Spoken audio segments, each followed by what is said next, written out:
Hi, it's Monday. It's 3 o'clock, and welcome to Together Unlocked. I'm Ju Gosling, also known as Ju90. I'm the artistic director of Together 2012, who are bringing you this live stream today. With me in my East London studio, whereas viewers who watch us regularly know she's been locked in with me since last March, is our chair, the artist Julie Newman.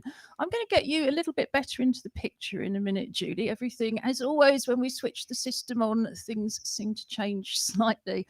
But first, at the other end of our virtual wheeled sofa in the West Midlands, let's have some introductions and some audio description. So, good afternoon. Welcome to Monday and a new week of Together shows. So, I am Robin Surgeon, Business Director at Together 2012 and co presenter up here in Sutton Coldfield. Today is sunny in Sutton Coldfield, but cold. I have been outside and I can assure you it is still cold. Um, I am just wearing my normal hair, which is kind of grey white with no rimmed black armed glasses, nicely shaven, and I am wearing. In fact, you can see more of me today than usual, which is interesting.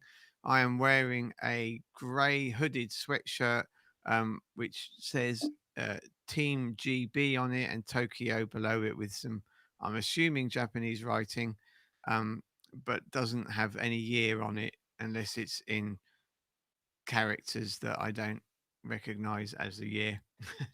And some black trackies. So that's me for today. Hi, I'm Josh Surgeon. I'm also one of the hosts, and I'm a PhD student. Today, I'm wearing a light blue hoodie with some kind of stylized writing on it, and I have hair pulled back into a kind of top knot esque hairdo. Yes, it's interesting looking at the cameras, isn't it? You've been zoomed out, we've been zoomed in, all of this done completely automatic, thanks to the wonders of Apple working alongside our platform B.Live. But we like a bit of anarchy on this show, don't we, Julie? Oh, yes. So I have a self-styled hennaed Corona crop, black plastic glasses in front of green eyes. I've got pale olive skin, black wrist braces, mostly silver coloured jewellery, but also a rainbow brooch in honour of LGBT History Month. So we also have our rainbow flags behind us. And I have a black long sleeve t shirt on that says, "All you need is more." And then there's lots and lots of hearts. So all you need is more love. Or heart. Yes, or both. Who are you? What do you look like? I'm Julie Newman. I'm the chair of Together 2012. Today I'm wearing my hair au casual. It continues to grow. It's predominantly gold and silver. I have dark rimmed glasses, which keep sliding down my nose for some reason. It's because we've not been to the optician for 12 months. There's that. And I'm wearing a blue sort of mauve long sleeve t-shirt, which of course you can't see, but you can see the t-shirt. And I'm wearing my two wolves howling at a moonstone around my neck, and I'm regaining and what's the word? Purposing. No, give me a clue. Uh, Restoring, not restoring. I'm reclaiming my gay roots. I've got another check shirt on. I promise not to do this all the way through February, but there is a danger that I do have some check shirts, and so I will fulfill the stereotypes. Yes, I think, well, they probably don't know what the stereotypes are, but yes, we will be indulging our LGBT fashion. Not mistakes. I would hate to say that. I'm just not. Fashion mistakes? Yes, I'm not a check shirt kind of dyke. I'm more of a kind of disco one with a bit more lipstick than lip salve on occasion, I think. It's because you've got plenty of heart. It's because I've got plenty of heart. So it's Monday on a Friday. We recommend things that people can do online or offline, usually free over the weekend. Did you follow up any of your own recommendations, guys? I watched some of the athletics, which was really good. You could see kind of how much they were trying to kind of do all the COVID protocols and things. And it's just nice to watch some sport as well. Was the other thing. Yeah, and I flicked around the SciArc site. Haven't kind of indulged deeply yet, but just kind of marveling at the amount of information that there is there. You almost need to make a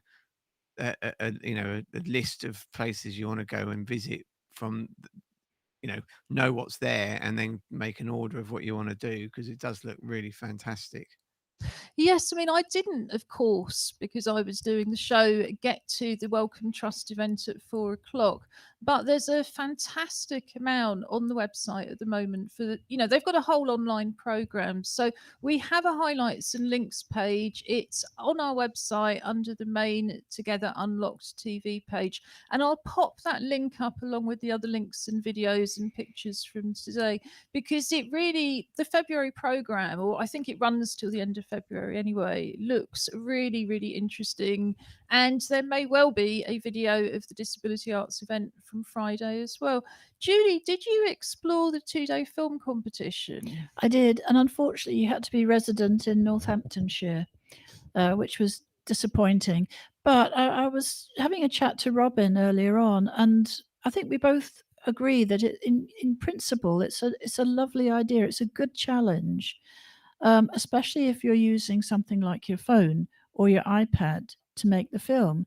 It's so much easier. I remember about 20 years ago in Brixton, there was the 48-hour film challenge. And one of the things that made it so difficult was we had to use film cameras, and film itself. And then you had to have access to an editing suite.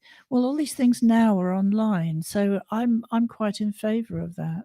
Or doing it on your phone, indeed. Yes, I mean, we're going to get on to photography and filmmaking later in the show, along with looking at some arts apps, which I think today are pretty much all photography related as well. Later, we're also going to be looking at some mindfulness soundtracks before we finish, as always, on a Monday with our session Relax with Arwa. Arwa Jagnay is a young member of our associate drama company, Act Up Newham. She's got her own YouTube channel on a Saturday with Yoga with Arwa, and we just pop in for the last bit of relaxation. But it's Monday, the 1st of February, and that's actually quite a key day in all sorts of calendars, isn't it? It's St. Bridget's Day if you're in Ireland. It's Imbolc if you're a Celtic pagan, which is the original beginning of spring. And that's celebrated with the goddess Bridget. So you can't help thinking there's a little bit of Christian kind of usurping of older festivals there. But it makes sense, doesn't it? It's the 1st of February. In theory, the lambing season is about to begin. You can understand why farming communities would gather to celebrate that. But it's also the old 12th night, which again kind of makes sense if you were going to go back to your sort of home village for a feast and so on, which again has been happening on this island for thousands of years. All that mud, all that difficulty, and you're still in the middle of the winter solstice. I can quite see why you wouldn't get rid of your visitors till February when spring starts. And you can go on, go on, go on. But what I think is interesting as well is this year, lots of the churches decided that they would celebrate it as the old 12th night and therefore keep the decorations up. And we've done that a little bit, haven't we? We've kept the cards up, partly because half of them didn't arrive till the new year. And some of mine, I believe, is still in the post because we've had a very partial post service in East London. But it's the same way people put the decorations up early. Have you heard of anybody doing that in your church, Robin? I mean, I know you've all been virtual anyway. To be honest, no. I mean, I think it kind of Christmas finished and then it's on to whatever they're. I mean, because the majority of their focus is at the moment is very much like ours in the sense of it being very much about community and combating isolation and Yeah, I working. think some of the churches, because I believe some of the cathedrals left their decorations up. I think for the same reason that people put their decorations up early, that sort of sense of cheering people up in the dark and doing things for the children. I was quite glad to get rid of our decorations. I left them up a little bit after 12th night just because 12th night was in the middle of the working week. But I was quite pleased to get them down and get rid of the dust. I think parents that have had decorations up for over 2 months, I just can't begin to imagine. It always feels like we've had an extension when we take our Christmas decorations down. Yeah. I love the sparkle and the light that it puts into the dark, and I can really see why people want to keep that going. But yeah, if you're in quite a small, well, we've got a whole cottage to ourselves, but the rooms are all quite small. Yeah, you certainly suddenly get a lot more space, don't you? Julie, can you tell us anything more about Imbolc or the goddess Bridget? Not at the moment, no. Because you don't have your iPad. No. And there was me thinking you were a practicing lesbian and knowing all these things. Well, I happen to know that Bridget was the goddess of poetry. So she's and I believe then became, as the Catholics say, the patron saint of poetry. But the old goddess Bridget, she was the kind of, now who are those? There was a particular tribe. Was it the Brigantes? Brigantes? Yeah. And now Brigantes. they were one of the sort of pre-Roman tribes up in Yorkshire. And my very first, this is going back to the late 90s, my very first professional commission was to do a virtual residency, although we didn't call it that. Well, did I call it that? Yes, Yeah. they wanted to do a residency between an artist who worked for the Yorkshire Art House who could work on site and somebody who couldn't. And what we agreed is that if we couldn't meet in person or speak in person, we would just communicate by email. And we put all those things up on the email.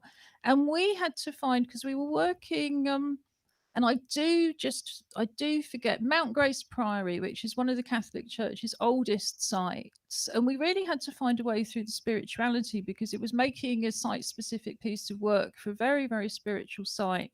And we became very interested in Bridget. And I finally got to see the place when we installed it. So went up to Yorkshire for the installation, and the artist Rita, who I was working with, went off to get this big sculpture and move it into the quadrangle. And one of the National Trust people said to me, or it could have been English Heritage, for the very first time, "Oh yes, I like to think of the Brigantes coming down and drinking at the Spring House, which is where our piece started." And I said, "What do you mean?" And she said, "Oh yes, before here there was the Brigantes camp on the same site." So I think that kind of, yeah, that sense of worshipping, calling on, I don't know, but just having this figure that was identified with poetry and also with blacksmithing, which of course is very creative, working with metal, I just find really, really interesting. But we don't, I think, outside of the Irish communities, and there is still a strong one here, I don't think we celebrate St. Bridget's Day much in this country at all. Any thoughts? No, not really. I mean, obviously Birmingham's would have got a very strong Irish heritage, but it's and you know, I married into a ostensibly Irish family, but it's certainly not something that's part of their uh, you know, calendar of events. Well, I think we should be reviving all of these events, because goodness knows we need lots of things to celebrate. And it's 2 weeks to Valentine's Day, but it is, of course, as we said at the beginning, LGBT History Month. So, what we're going to be doing is, just like Black History Month, we're going to be coming back and talking about LGBT plus content throughout the month. You're going to be doing some interviews for us, aren't you, with some famous people from the community. But we were sitting there this morning and couldn't remember when LGBT plus History Month started, and actually still can't, because I've been checking their website at lunchtime and it doesn't tell us. But it must be 15 years. We're trying to cast our minds back, because I was actually on the panel that launched the very first History Month. So it's usually launched in the autumn for the February.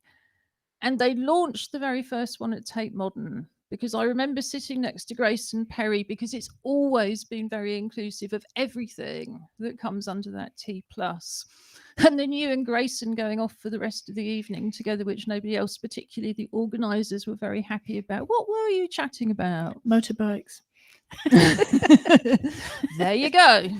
I think we talked generally. I found Grayson to be just so open and easy to talk to. And oddly enough, I was looking at Grayson's Art Club last night on the television because he's starting it up again this month.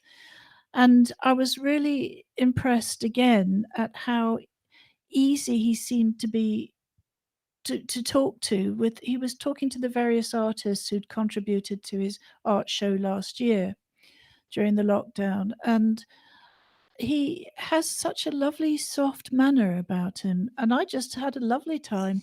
It's a shame about everybody else, but there you go. So you sort of, it's not often that a wheelchair user, you know, an old fat wheelchair user ever gets to sort of get the monopolize the celebrity. Well, you were one of the guests as well, I have to remind you. So, Grayson's Art Club, I believe, is that join in from, I mean, if it's more join in from home activities, which I'm almost sure it is, again, we will pop it up under the highlights and links page. And that's quite a good time to remind people that also on the highlights and links page from Friday is the Great British Art Exhibition, a very similar name. And every 2 weeks, you will be given a different theme to do a painting, a picture of any kind, and pop it up in your window to join a kind of national gallery of art. And the theme at the moment is animals, isn't it? So I believe Grayson's Art Club doesn't formally start for a few weeks yet. It'll kick off on Channel 4, but he similarly will have a theme. And he's got 4 themes this year, so it'll be quite interesting. I think going back to the Tate business, I think what I remember at the time was how it was so prestigious. Sort of you had quite important people there, and because it was at the Tate, that gave it an air of authority. Yes, I think the art world, and particularly Tate's support for all sorts of things. I know well, with my other hat on as the co-chair of Regard, the National LGBTQI plus disabled people's organisation, we partnered with the Tate about 3 years ago for a Queer and Now festival, didn't we, at Tate? But I wanted to just come back to History Month before we move on again for now, because like I say, there's going to be lots and lots of content. The theme this year is mind, body, and spirit, which I think is very much well-being linked to COVID. So I think it's a really great theme. History Month is aimed first and foremost at schools. It's an opportunity for all of us who've left school to not just celebrate our history, but produce our history, explain and communicate our history so it's available to young people in schools.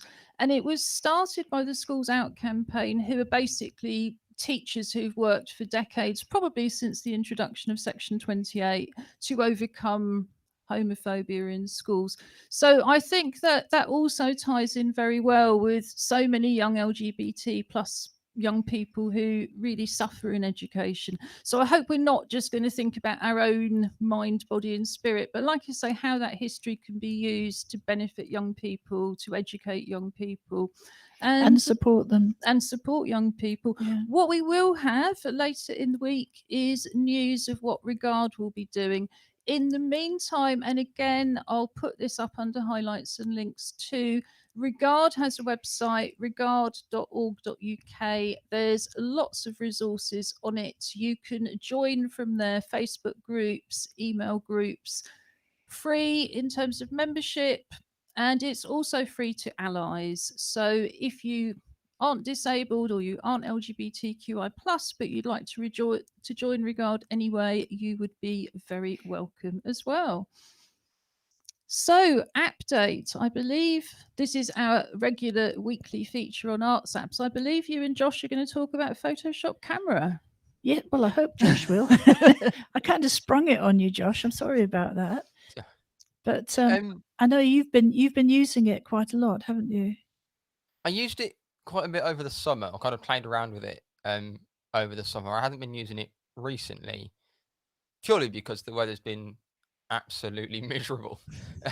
So I haven't wanted to go outside and kind of play around with it. But I kind of experimented a bit in the summer, and from what I could tell in the summer, they kind of add new kind of lens packs kind of weekly or fairly regularly. So I guess if you've used it more recently, you probably had a completely different experience, because it probably does far more things than it used to, just in simply in what filters and things you can play around with. But yeah, it's such a interesting idea in that you're almost live editing, or kind of editing before you take the photo, um, So which let is kind of me an ask, interesting thing. because I use Photoshop a lot, and Photoshop is, as I think of it, is the professional package, which I can't afford at all because Adobe now require you to do a monthly subscription, and not just to Photoshop, but a whole bunch of other software as well. So what I use is Photoshop Elements, which is a cut down version that you can buy as a one-off, which I think is about, well, certainly over £100 still. But Photoshop Camera, which works on phones and mobile devices, is free, isn't it? Yeah. Completely. Yeah. And that's where I'm really interested. So how could it, I mean, because the way I work in Photoshop is obviously you take the photograph, you import it into Photoshop, and then there's lots of things you can do with it, from cropping to filters to, well, I think of it as a digital darkroom because you can do everything in Photoshop that you could do in a darkroom, which often means you can have a photo that looks very, very dark or very, very overexposed. And by the time you've finished, it's absolutely perfectly balanced as it would be in a sort of manual traditional darkroom. But how does it work then that you set it up before you take the photo? Um, you can do kind of that side of stuff. You can play around with the light and the color and saturations and contrasts and things like that. Um, but then I think where it really comes into its own is the where it kind of superimposes things, foreground or background or whatever. So like one of them is I can't remember the name of it. It's like a comic book one. So it made it look like it was kind of pop arty or comic book. There was ones where you could put kind of fake night skies in, or slightly kind of trippy ones where you could, there's giant burgers and ice lollies and whatever. And then, but through to stuff, whether there's kind of tie-ins, there's like a Billie Eilish related one, I think, to the new album. Not that I've listened to it, but I know it was in there. And then with History Month, there was a couple of different Pride lenses where you could kind of it would give you options on rainbows or turning lens flares into rainbows and things like that. Because I think it was around that kind of Pride time when I was looking at the app. So I think that had come in as part of it. So there'll be new stuff for this month. I don't know. But So much, much more choice than Instagram. yes, yeah. Well, to be honest, I haven't used a lot of Instagram, but I think it's much more than a color filter. It's got color filters, but then it's got, if you then wanted to spend 8 hours in Photoshop creating this amazing whatever, it just goes, oh, do you want this? And you go, yes, please. And then it just kind of somehow uses really smart computers and algorithms to put that on whatever you point it at. That does sound cool. So, Julie, I think this first photo probably is just a simple colour photo. I'm going to put it on solo in the hope that the program doesn't turn it on its side, but forgive us if it does. Yeah, this is a snapshot, if you like, with my phone. Oh, actually, no, with the iPad, of topical rainbow hat and rainbow mittens, unfiltered, completely unfiltered.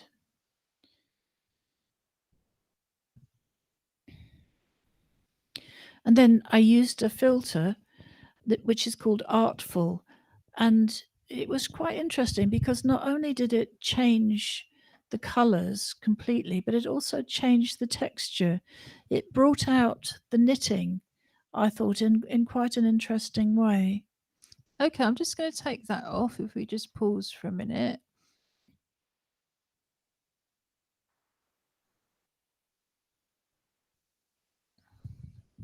Yeah, I thought it really pulled out the stuff. So that's just a basic filter, but a filter that you couldn't get in Instagram, essentially. I'm a bit like Josh. I don't really use Instagram very. I must actually make an effort this month.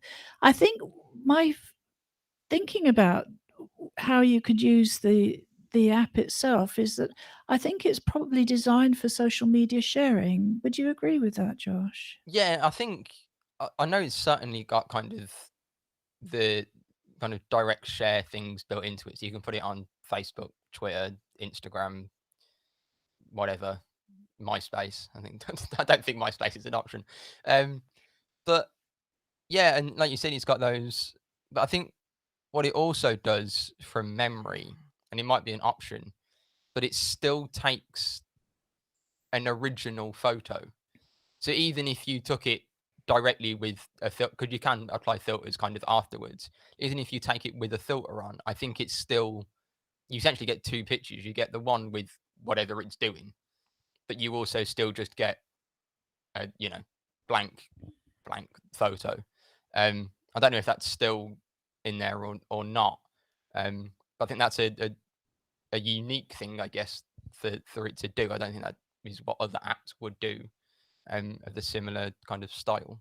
But I can see again that if you're going to be a sort of all bells and whistles, made by a professional photography company, of course you'd want to have, yeah, I won't call it a raw photo because that's also now No. a format, but that original photo as well. I mean, really and truly, it sounds like for anybody, even if they're really experienced with Photoshop, if you're new to social media, this definitely sounds like such an easy way to do it. I would agree with that. I think what I found interesting was that you can also use it on photographs that you've already taken. Yeah. So you don't have to be using it to snap a shot. You can actually take a photograph. I would suggest copying it first and then, just have a little play around with it. And it gives you a sense of adventure with something that could be quite, sort of, well, sort of like if I see something I can take a photo of, you know what I mean? It expands it is what I'm trying to say. Well, I mean, I like, and I wish you guys had brought me some examples, but we will share some later. I really like the idea of just being able to add clip art in. Again, if you spent £1,000 plus on Photoshop, you still wouldn't be able to do that without manually going and searching for all the clip art on the internet and then downloading it, yada yada yada. So yeah, I mean, I think everybody likes to send just quick, fun photos sometimes, don't they? And that's exactly what that kind of thing is really, really handy for. Yeah, absolutely. I tried to use one of the lenses that Josh is talking about. I downloaded some really for the first time, and I found that quite interesting. Shall I just pop this one up? That's me as a galaxy. I love it. I got so excited about that. And it was just literally just I was sitting on the sofa, I'd put the lens on, I turned the camera on my iPad and took a snap, and all of a sudden I was a galaxy. Yeah, so for audio description, this is a very dark picture with galaxies kind of warped around. Well, you can tell it's Julie's face purely because you can see the glasses. It looks like something quite scary out of Doctor Who to me. But when you say you put a lens on, to me as a traditional photographer, that would be physically taking a lens and popping it on my camera or popping it on the iPad. But you don't mean that, do you? It's the virtual. It's the virtual side of that. So that I found the lens on the app called Galaxy, and I used that when I snapped the picture of myself, my little selfie. So it's virtually putting a lens onto the lens of the camera.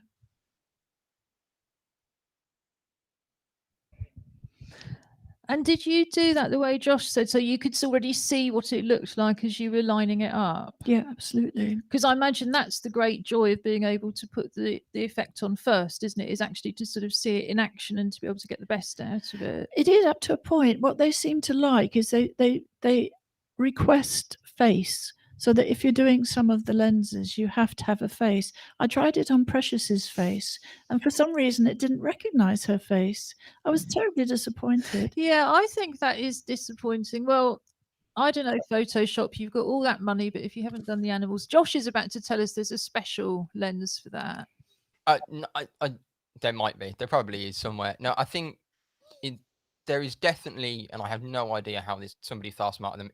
There must be some sort of maybe not AI driven, but there's some sort of kind of smart algorithm where it looks for certain markers. So, for example, with that one, it kind of looks for a human face. Yeah, Because absolutely. I've done ones with, like with the sky ones, for example, and it's like, please point me somewhere with the sky, and then it makes the sky the thing, but it doesn't do it to everything else. So that there is some sort of, yeah, there's something going on that with certain things it might be slightly restricted, but if you look one that does something for the sky, if you point it at the floor, it's probably not going to work great. But I think that's Yeah, what it'll no, be, I, that I it think highlights stuff for you. I think that makes sense. And again, if you can't afford a camera and you can't afford Photoshop, a Photoshop camera is definitely the way to go, isn't it? I think the other thing I've found, before we move on, working with all sorts of things in Photoshop, is the original image doesn't have to be fantastic. And I say that because people are probably thinking, well, my camera phone doesn't have a fantastic lens. It's not got 4 or 5 lenses like the latest kind of Samsung or the latest iPhone. It really doesn't matter. A good picture is a good picture. It doesn't have to be pin sharp. It doesn't have to be in 4K. Lots of painted pictures are very, very soft. So, yeah, and we'd love to see some photos. Particularly, I'd love to see some photos that weren't taken by these guys. Sorry. So, sticking with photography and film, and also harking back to the weekend, it was the Great British Garden Bird Watch. Or no, it's not called quite that, is it? The big garden bird. Big Garden Bird Big Watch. garden bird watch. I was going to say word watch. It's bird watch. It's the bird watch. And people were invited to spend an hour observing the birds in the garden, identifying them using their app if necessary. And I think they've got to the middle of February to send the records in. Unsurprisingly, I didn't have an hour to look out the window and to do nothing else all weekend, so I did not take part. But you did, and we're going to talk a little bit more about nature photography and filming, which of course is something we talked about a lot last year as well, very much from the window. Did you manage to watch any birds, guys, or did anybody else in the Surgeon household? Well, I spent a lot of Saturday actually looking out the window because it was snow. It snowed nearly all day Saturday Wow. here. It was too wet. We didn't get an accumulation, other than of melted snow. But so there was very little out. I mean, there just it was just miserable. So whilst I was looking, I can't actually remember seeing a single bird. And normally, um, our garden is pretty bird filled. Actually, I mean, we get woodpeckers and all sorts in the summer. Lovely. But so yeah, I don't think the weather was really, certainly here. It was just cold and miserable. I'm afraid to be a squib. Julie, how did you get on? Well, very similar actually. I tried it on Sunday. Except it didn't snow here. No, without the snow, but it was terribly windy and very, very overcast. The light was very, very low, and I spotted about 5 pigeons on rooftops in the distance and a solitary gull of some description, but too far away to identify. After that, there was nothing, absolutely nothing. And it is difficult around this part of London. We don't really, because we're not near a park. I think as well, we're in Canning Town, about a quarter of a mile from the Nightingale, and this was built on marshes. So if you look back, well, I think this house was built about 120 years ago, and if you look back before that, it was Plaistow Marshes. And of course, the water birds have largely gone, or they're just found right down by the docks. But you don't have these historic patterns of thousands of years. So yeah, we're pretty much seagulls, pigeons, and blackbirds. We've usually got blackbirds, but I'm not sure it's the time of year for blackbirds yet. And magpies. Yeah, we often see magpies. Now, you have sent me a photo. Shall I pop it up now, Julie, and then you can tell us what it is? Yeah, absolutely. Oh. Go for it. This is from my house, from my hedge, which I actually planted with the help of my mum, sort of like 12, 13 years ago. I've got little hedge sparrows. They're not house sparrows because they don't have a little black head. But this was taken with my phone. And I wanted to point it out, not because it's a good photo, because it's not, but I wanted to point out the... Yeah, so we've got green. Do you know what's the plant? Because it's white, it's sort of whitey grey mahonia. sky, isn't it? And it's got the mahonia plant, and then you can just see two hedge sparrows, one right in the middle outlined, and then there's one over the left, kind of hiding within the mahonia. And was Yeah. this from a window? Because it's very, very No, subtle. it was actually I've got gravel in my yard, so I put myself in position against a window with a window behind me so that I had something to lean on, and was just waiting for them, because at my house they tend to flock. I've got a flock of about 30 of these little things that seem to spend time between my gate and... Sorry. Yeah, I just need to say for everybody else who was using the captions, we had a slight technical problem, but our captioner is back again now, and I just had to do some fiddling around when she came back on the show. So sorry about that, Julie. I mean, I remember being with you at your house last February, and this whole, I mean, I never see anything like it in Canning Town, but this wonderful flock. And were they hedge sparrows? All these tiny birds Yeah, tweeting away. hedge or tree sparrows, but they, yeah, absolutely, and they make so much lovely song. But I get a lot of blackbirds, thrushes, tits. You know, the blue tits come a little bit later in the year, because I think I'm near a park, and I think that makes a difference. What I was going to say in relation to the photography of this is that one of the difficulties you have when you're trying to take a photograph of birds using a phone is that if you do a close-up and you expand it so that you can get in closer to the birds, you lose the definition. And you're almost better in a way of taking something that's slightly further back and then enlarging it once you've taken the shot, because you don't lose so much of the definition that way. Yes, I think that's interesting. I think the digital zoom is less effective, like you say, than having something low res and boosting it. But it's that digital zoom that kind of the further you go in. I mean, again, I think Josh has got the latest iPhone, and my guess is you can do all sorts of things on that you cannot do with earlier iPhones or lesser phones. But I think even then, the digital zoom is not going to be perfect. No, I mean, you can do a lot with it. Let's not underestimate it. But I think what's also interesting in that photograph was that the sky was completely washed out. It was probably a bit like today, where there was very little sunshine or blueness. It was particularly overcast. And again, sort of thinking back to the discussion we were having earlier, it's quite possible to change that using filters or using apps, and actually change that around. I use this photograph with Waterlog, which is an app I've talked about before, which again, using filters, takes it into something that's watercolorish. Yeah, I'll pop that link up again from last Monday. We just looked at Waterlog as a free app that's available for all devices, and you can, well, it's supposed to be making it look like a watercolor picture, but your point was that if you're going to illustrate something you've written, you can take quite ordinary looking photographs, and just by using that app, transform them and make them look incredibly decorative.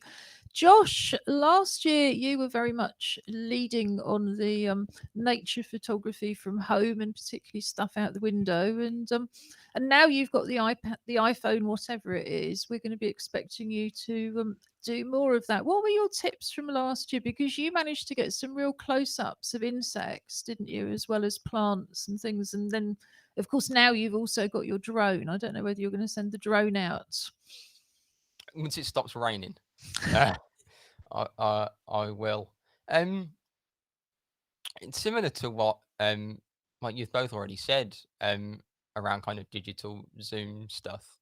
Um, I will say that like I have the iPhone 12 Pro, so it's got the kind of super duper camera on it. Um, so it has an optical zoom and a digital zoom. But I was taking stuff in the garden. I think I was taking a photo of a cat to because it was funny to show somebody. Speaking of which, if anybody's wondering what the dark patch on our studio that suddenly appeared, it's actually a large black cat called Leonardo. At the same time, I believe our captions may have gone down again. We will have a fully captioned recorded show up later tonight. So apologies if you've been using the captions. Please do come back and watch the recording. Yeah, and I kind of whacked it all the way up to kind of times 10 zoom. And it actually didn't look too bad, but I was also really far away from what I was taking. So I don't know whether that's an improvement in the camera or it was just luck. Could be either. Yeah, Um, I was going to say, because the one thing I found with the digital camera is the macro stuff. Actually, trying to take something really close, it really doesn't like it. It Yeah. can't focus that close, and have to take it that little bit further away, and then zoom in and hope you've got. And then that then you can get quite a clear picture of something quite small. So it's kind of almost the opposite to zooming in. Yeah, I think with some of the kind of really up close stuff that I put on the show, I know there was a bee photo and a couple of flower photos. I took those with a proper camera, um, with a a macro kind of lens on it. Um, Yeah, I think one of the things that's again, it is about top of the range smartphones, but if you've got the phones that have got more than one camera, so this is an iPhone, and you can see on the back there's three cameras, and what they do is they set them at different. They're set at different things. They're all fixed focus, but you've got one quite close, one further away, and one very distant. And that's one of the way it works. So I'm kind of thinking they probably do work better for close up than the ones that's just got one camera. But if yeah, I they know. don't, you'd think they could just add in another one for macro, wouldn't you? Because your phone's got about 4 cameras on it, hasn't it, Josh? Uh, I think it had one more. Three. I think it had one more than the 11 Pro. Yeah, it's got 3 cameras on it, but it has like LiDAR scanners and does kind of HDR and things. So the cameras haven't improved, but the fact that it essentially now has a similar capability to a professional film camera, or at least a 4K one. I know like proper film cameras got to like 8K now, which is insane. Um, but it does some pretty incredible things. I know that years ago, I assume it's still a product. You could buy like macro lenses or kind of telescope lenses that would fit onto an iPhone and it'd kind Yes, of clip all over. I don't know if I've never used one. I assume they still make them. Yeah, I mean, funny you should say that. But again, if you've got a cheap smartphone, and I think the ones we issue to our staff are about 150 quid, but they're still good phones. They still do things that you couldn't have spent thousands and thousands to do a while ago. But yeah, I've got a set, and they're really straightforward. You sort of stick this little magnetic circle around your phone. Round the bit of that's the camera, wherever that is, and then these other lenses just pop on as you need them. So I've got an extreme fisheye, for example, which you could only really get as a filter effect. Otherwise, and I think I've got an extreme close up. I haven't used them for ages because I've had the iPhone and I used it with earlier phones. But you're right, you can actually get physical lenses and not just the app lenses that you can attach. I mean, as always, we would love to see viewers' photographs. It really shouldn't be an issue that it's raining. I mean, we've got, well, on Wednesday, I'm pleased to say, with the repair of the router, we will have Merlot, the assistance dog, taking us for a walk again. We've had virtual nature watch with Merlot, Starrett, and Hannah going through all the snow, and you haven't even stuck your camera out the window. Did you get Yeah, I mean, no photos? given the amount of outdoor clothing that I own from my youth, it's kind of embarrassing that I haven't gone outside in the rain. But I will certainly try and get some more. I mean, at the moment, there's just not a huge amount of wildlife about. I think just same reason as me, they don't want to go outside I know, but or wander out from wherever they're hunkering down. But Well, I if mean, I anybody can't sleep at night, it is the beginning of the foxes season, isn't it? They are currently apparently running around calling for mates. we had one in the garden on yesterday. Saturday or Sunday. Was it yesterday? Yeah, there was a appeared in the garden and then disappeared again. But Who's going to tell him? He should have got the camera out. it it it was it was like, oh look, there's a fox. Bye fox. It was kind of Well, when for I had time to get it out of my See, pocket. But he's always saying he was a scout. Where was your prep? exactly, I know I should have been out there in my little kind of, Bivvy. yeah, in me bivvy hiding in the well, trees. if you know they're coming, I kind of recommend doing all of this from inside, but through the window. But yes, I mean, back in the noughties, I was artist in residence at the National Disability Arts Collection and Archive down in Dorset, and we had a caravan there. And I don't find it easy, you can imagine, with my medical conditions to get out early, but just occasionally I'd manage to get myself out at 6 o'clock in the morning. And you might have to sit for 2 hours. But it was, yeah, that's how I've got multiple photographs, for example, of deer quite close up. So, these days, if you're bored by lockdown, and goodness knows lots of people are. Again, it's a bit like slow TV, isn't it? It's that time where maybe sitting out the window looking for an hour to see if a bird or a fox comes along. I know our dogs do it all the time, don't they? They definitely were doing bird watch yesterday, and occasionally some poor pigeon got blown past the window and the cat would be like this. The cats loved it. But they do a regular thing every morning where each one in turn goes up to the window, which is very easy for them to see, and just spend a little bit of time just staring very intently out of the window. Do your cats do that? Yeah, Um, they yeah. they do, I was, and they do it in both. They do it more out of the front of the house, which is which is a weird. really exciting driveway with some cars on it, as opposed to the back window that's got kind of all the garden and the trees. No. I mean, they do like to go bird watching. I think they call it menu browsing rather than. But I mean, I think we all stare out of the window, don't we? Because we've been shielding this long. It's the only way to see the outside world at all. But like I say, not for an hour at a time, unless I've got something really specific in mind. We're moving towards the end of the show, and as always, we relax with our. And I think with LGBT plus History Month and the Mind, Body, Spirit theme, we might be doing even more relaxing this month. But Robin, you found a really useful. Is it a well-being soundtrack? Did you say? Well, no, not exactly. I mean, I'm going to run these together because it works really nicely. Because I was going to say about the kind of the slow, slow TV, slow living, nature photos. Obviously not at the moment, but I used to really enjoy going fishing, and most of it was simply about sitting still and watching and listening. Do you But know fishing's exempt from lockdown rules? Partly for no, that reason. I was so interested. Almost nothing is exempt, but as long as you don't fish with people, and of course, what they say is, fishing, you can't sit next to the next, you can't sit within 2 meters of the next fishing person. So, yeah, fishing is still allowed. So, if anybody fancies fishing safely, then absolutely. well, I mean, when I was a teenager, I would go and break ice to fish. Now I can wait till I can break open a cold Coke.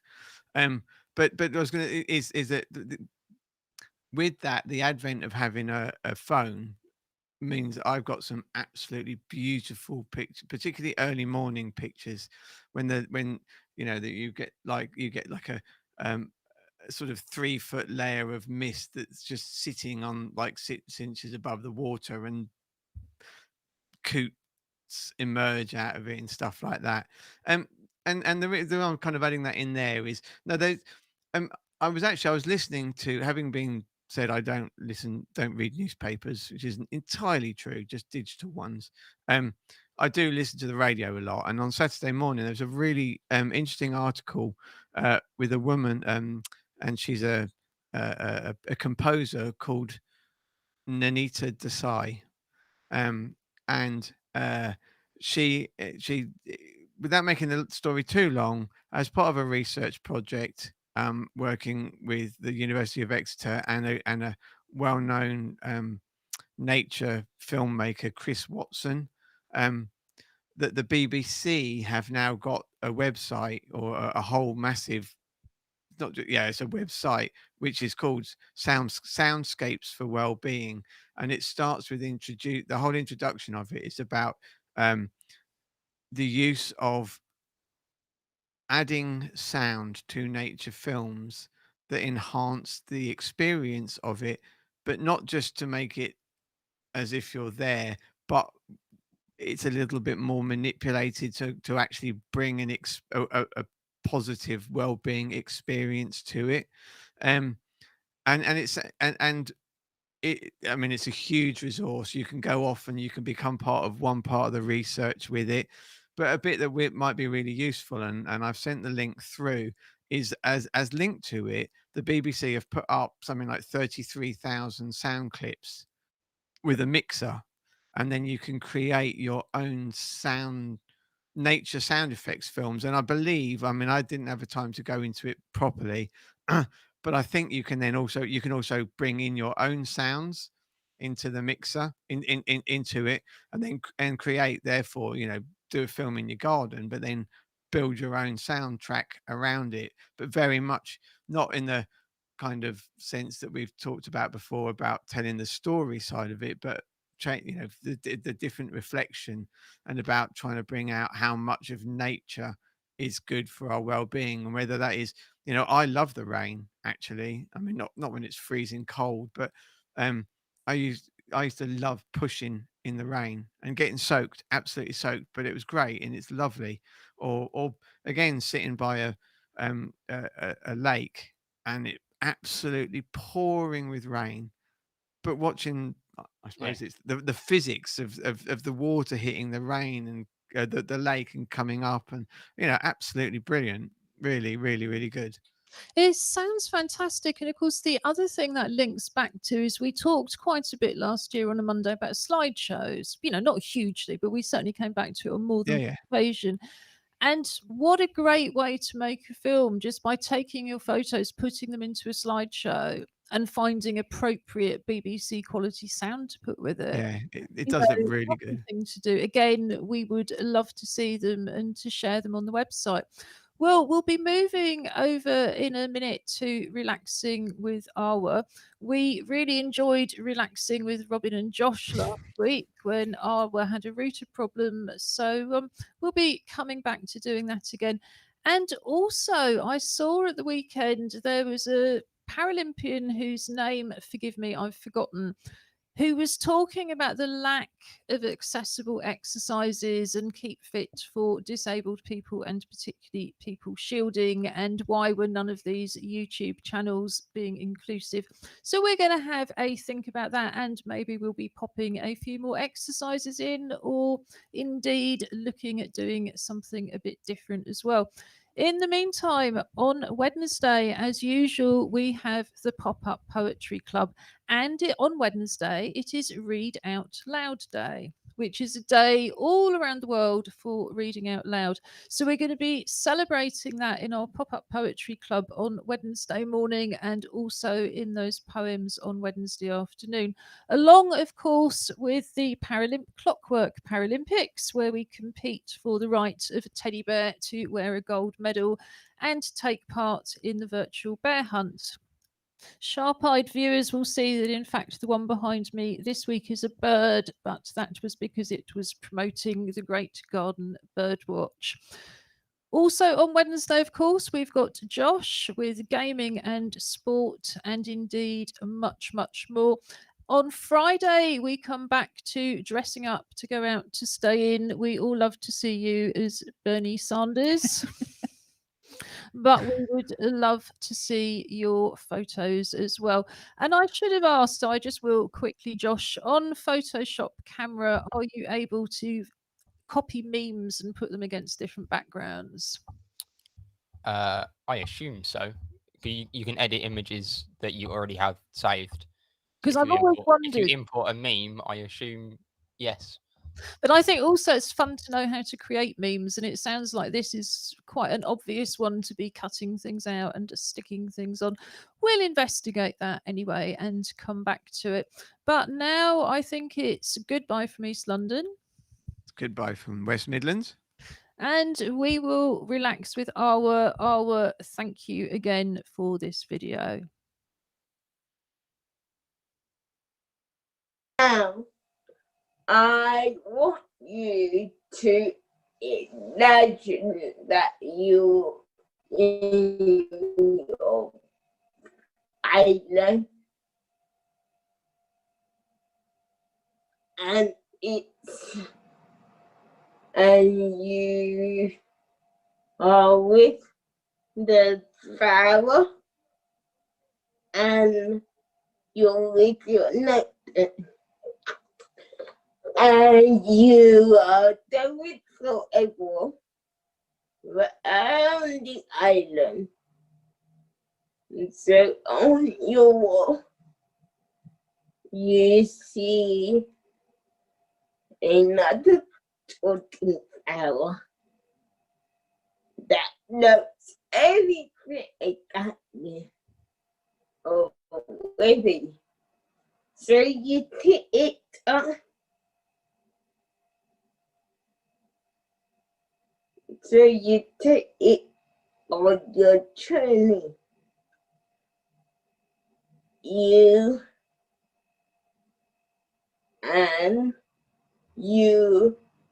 are feeling calm. You have no worries, no coronavirus anymore. You are so relaxed. Nothing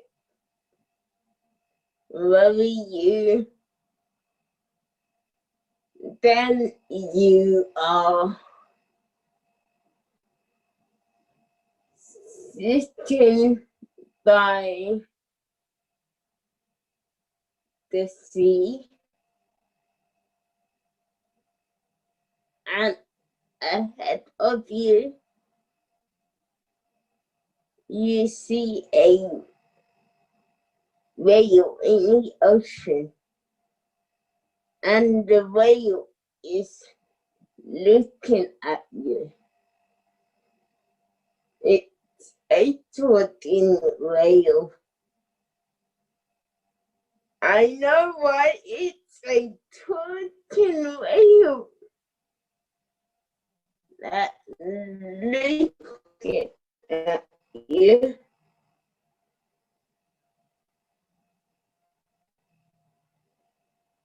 And it wants you to ride on it. So you're going to ride around the ocean. Around the ocean. Now, the color of the water, happy color. So you're on this whale and you can go wherever you want. If I were you, I would go to Italy. But trust me, you can go wherever you want on this whale. Now, and you can name this whale, or you can call it whale. It's totally up to you. you are on this rail, and the wind starts to the wind. It's not a heavy wind. It's a good wind. It's a good wind. And you're riding around the ocean or the sea on this rail.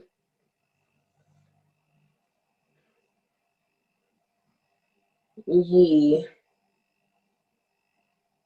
Oh, the rail and top. It's a top in a rail. And it's a very nice rail. Take a deep breath and